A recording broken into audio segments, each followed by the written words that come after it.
Hi everyone, and welcome back to the ABCs of Cognitive Behavioral Therapy, Section C, Part 2.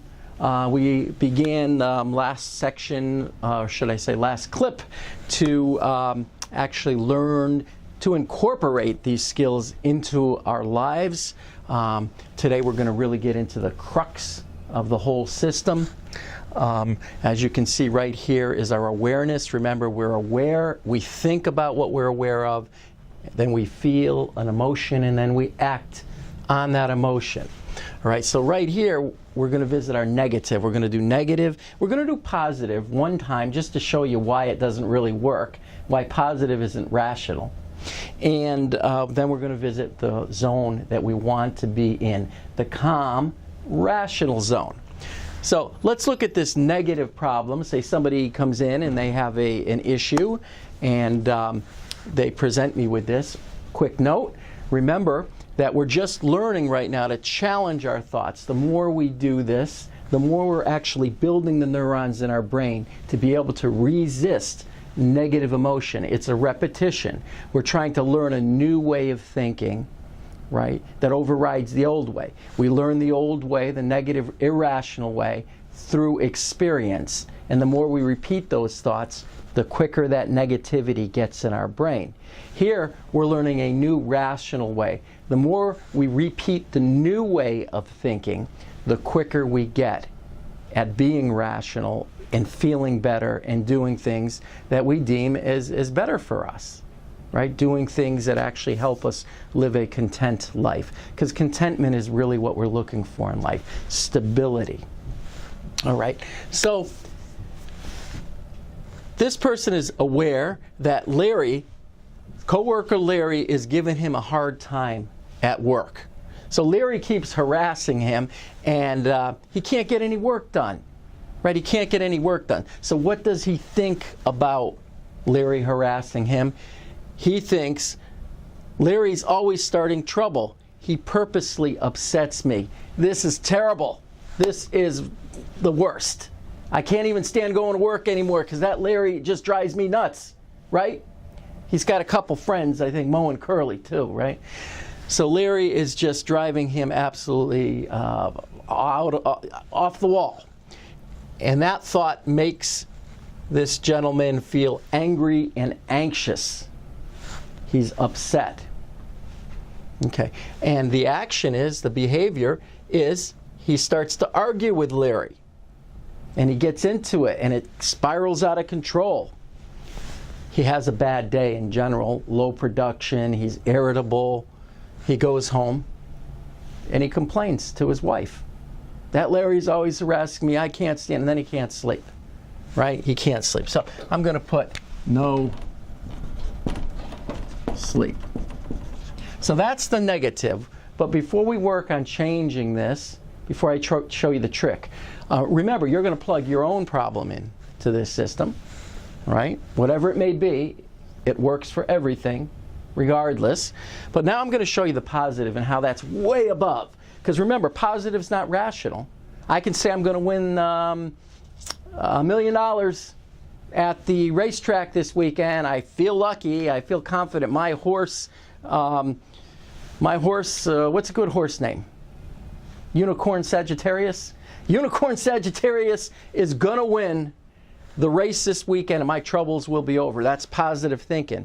But is it a fact that I'm going to win? No. It's not a fact. If I lose, actually, if I bet my last $100 on Sagittarius Unicornius, or whatever his name is, something like that. If I bet my last $100 and I lose it, I've set myself up for failure. So positive thinking is not rational thinking, not necessarily. Though it is good to think positive when we're battling an illness or something, because we have to build those endorphins in order to resist that illness. But we also have to understand there's a rational side. Do I have a good insurance policy? You know, do I have good doctors that can treat me? Is my family going to be provided for if something happens? So we're going to talk about that. But right now, let's check out this positive thing. Okay? So same thing, same awareness. Coworker Larry's giving me a hard time, keeps harassing me. I can't get any work done is what this gentleman says to me, right? Now, Remember, positive is euphoric. It's way over. Way over. We're looking for the calm zone. Get out of that low zone, that depression, that sadness, that nervousness or anxiety. Right? Get out of that. Get into the calm zone. But this zone, this positive zone, is way overboard, way above. So coworker's giving him a hard time, and he would think, on a positive note, awesome. I love it when Larry harasses me, because I don't like this job anyway.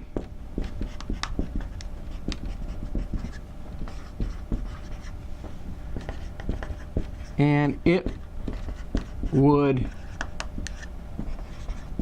be real cool to get fired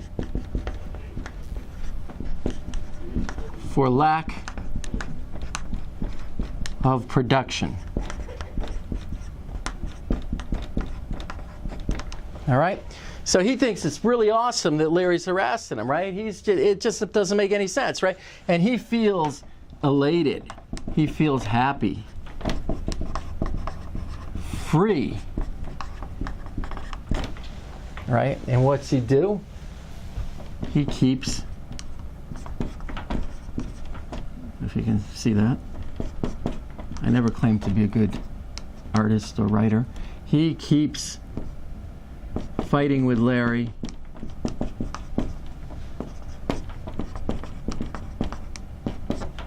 and enjoying himself.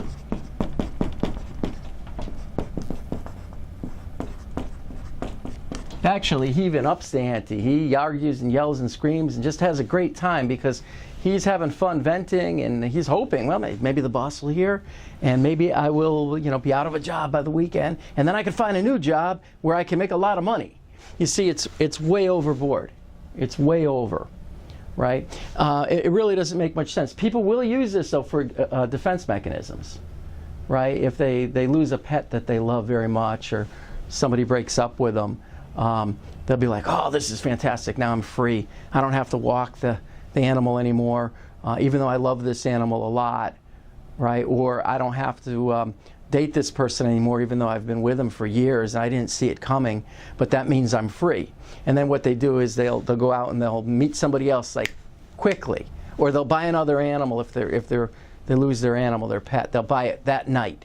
It's a defense mechanism, kind of. It doesn't really work for us because we suppress these problems, these emotions, and they surface in other ways. Eventually they come to fruition. So I don't teach positive. People find the real positive, the true happiness on their own. What we're looking for is the rational calm zone so we can learn, right, to find happiness, right, on our own. So check this out. Coworker Larry's giving him a hard time. Remember our FFGs from the previous sections? Let's challenge his irrational thought. We'll say the guy's name is John. We'll challenge John's irrational thought because Larry's harassing him. So John's thinking, he's always starting trouble. That's John's thought. He's always starting trouble. Right? Is that a fact? Remember, fact, feel, and goal. Is this based on fact? Does it make me feel the way I want? Does this thought help me reach a goal? No. See, the word always cues us in that that's irrational. He's always starting trouble. Every single day, even 7 days a week when you're not in the office, on the weekend when you're watching the game or chilling out, listening to music, trying to relax, have yourself a cold one. Larry's right over your sofa harassing you. See, always isn't true, right? We don't want to use words like always because when we say always, we feel very, very upset, very emotional. It actually feels like it's always happening, right? Even though it's not. So we want to avoid always or never, right? He's purposely upsetting me. Well, maybe Larry doesn't know better. He might be purposely upsetting John, But maybe Larry just can't help it. He's just one of those types of people. He likes to talk a lot, and he's always in people's space. He can't help it. I use the word always. You see, I hope you caught that. Right? A lot of the time. Even I slip every so often, see? And I know this really well. Right. So that's not a fact. So that's no fact here. This is terrible. Right? The word terrible is reserved for the worst things that could possibly happen. As human beings, we like to use terrible, horrible, this is awful, it's the worst thing that can happen quite often. And the reason we do that is it's in our vocabulary, for one thing. We use it with each other. You know, I was late for work, 10 minutes late, I got an fender bender, I got a little scratch on my bumper, my boss was a little agitated, it was terrible, what a horrible morning it was. Well, really, was it horrible? It was just bad. It was a bad morning, it was, you know, uncomfortable. But you ask the person, did you total your car? No. Did you get fired from your job for being late? No. Well, then it really wasn't that horrible. But like I said, it's a lot of irrationality, irrational words are within our vocabulary because it's part of our language. We actually train each other to be irrational at times, right? So not only are we thinking our own irrational thoughts, but we're also training each other to be irrational. All right? So also, not only this is terrible, is reserved for the worst of situations, which, you know, can be, you know, that's a very serious word. But the word terrible gets us where? Remember the stages: under, calm, or over. A word like terrible, if we think those types of thoughts, this is terrible, it gets us overly emotional. So we're hindered, we're actually flooded. Remember the down there, flooded with emotion. So we want to avoid those words as well. Okay? So that's not really factual. So we have no for fact. Is this how John wants to feel? Well, if John, you know, is asking me about this and he wants CBT and he's sitting in my office telling me this, chances are he doesn't want to feel that way. And who would, really? Who would want to feel angry and anxious? Right? So that's not how he wants to feel. So feeling is no. So no fact, no, you know, that's not how he wants to feel. And if his goal is to keep his job and get through the workday, right, and actually, you know, enjoy life and have a good evening and a good weekend, he's going to have a hard time reaching those goals if he thinks that Larry's out to get him and is constantly harassing him, and it's the worst thing that can happen, and he's doing it on purpose, and he feels bad about it. He's going to have a hard time reaching those goals. So let's try to change. Based on that, we know FFG is 3 no's. Super irrational. What we want to do is we want to change that thought process, come up with a new thought, right? So perhaps John might want to say or think, right, that Larry's not a bad guy all the time. Sometimes he can't help himself.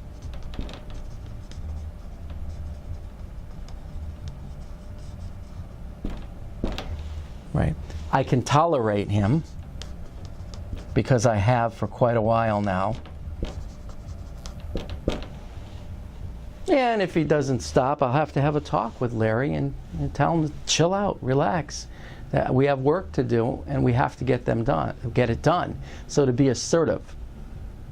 Right, to tell Larry that, you know, you're really being disruptive in a nice way, perhaps. So that would be the action, right?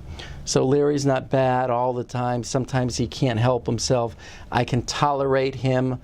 He is kind of a pain sometimes, but it's doable. I like this job. I enjoy it, and I need it to pay my bills. I conditionally need this job to pay my bills. And then how would he feel? John would feel calmer, maybe still a little irritated, calmer, maybe a little irritated, but more closer to that rational, calm zone. And then what would he do? Maybe talk to Larry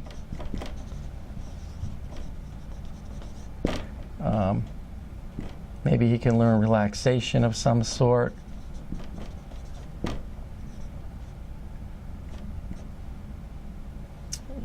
And perhaps he can, if it comes down to it, tell the supervisor and just say, hey, that guy Larry, I like Larry, he's an okay guy, but he likes to talk, he's very distracting. Maybe you can talk to him, Mr. Supervisor. Right? So as you can see here, we're thinking more rational. John's thinking more rational. He feels calmer, and he is acting in a way that might suit him better. All right? Now remember, this is John's situation. We all have our own. And no matter how serious the problem is, we can plug it in to this system, and it'll definitely help us. The more we do it, the quicker this new way of thinking gets. Because remember, that old way of thinking is well learned. Larry's been doing this for a long time, and half the time, or a lot of the time, John doesn't even know what he's thinking. He just gets so frustrated because he's been conditioned to think this way. All right? Well, that is it for Section C, Part 2, the ABCs. Join us next time, and we'll be taking it to the next step, where we are going to continue challenging irrational thoughts, and we're going to also learn assertiveness in the weeks to come. Take care. Have a great rest of the week. Thanks for watching, and don't forget to hit like, and thanks for being part of this.